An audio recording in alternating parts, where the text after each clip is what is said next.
La politique en France, avec d'abord cette victoire très nette pour Laurent Wauquiez à la tête des Républicains, près de 75% des voix dès le premier tour.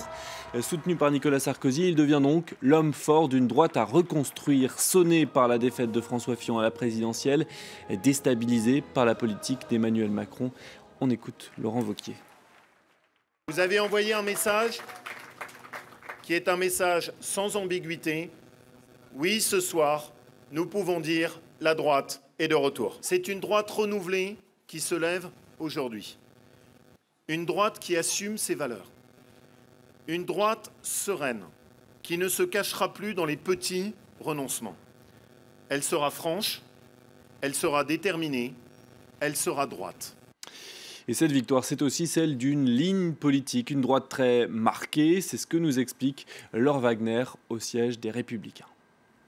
Les Républicains ont un nouveau président en la personne de Laurent Wauquiez. Laurent Wauquiez qui a été élu avec 74,64% des voix ce dimanche soir. C'est donc la victoire d'un homme, mais c'est aussi la victoire d'une ligne politique, celle qu'il a défendue pendant sa campagne, celle d'une droite dure qui assume ses valeurs. Écoutez. Une ligne droite sans confusion, une ligne qui repose sur les valeurs de la droite, le mérite, le travail, l'autorité, la liberté, l'amour de la France. La ligne, c'est d'incarner une droite qui s'adresse à l'ensemble des Français, à la droite populaire, au milieu populaire, qui nous ont parfois quittés parce qu'ils ne nous ont pas retrouvés dans nos discours.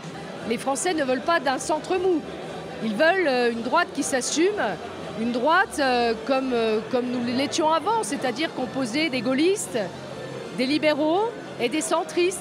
Rassembler la droite, c'est le véritable défi de Laurent Wauquiez. Laurent Wauquiez, dont la personnalité est parfois clivante, a fait fuir certaines personnes du parti. Alors, le nouveau président des Républicains va devoir tendre la main à toute sa famille politique et dépasser les divisions s'il veut que son parti redevienne la première force d'opposition au président de la République.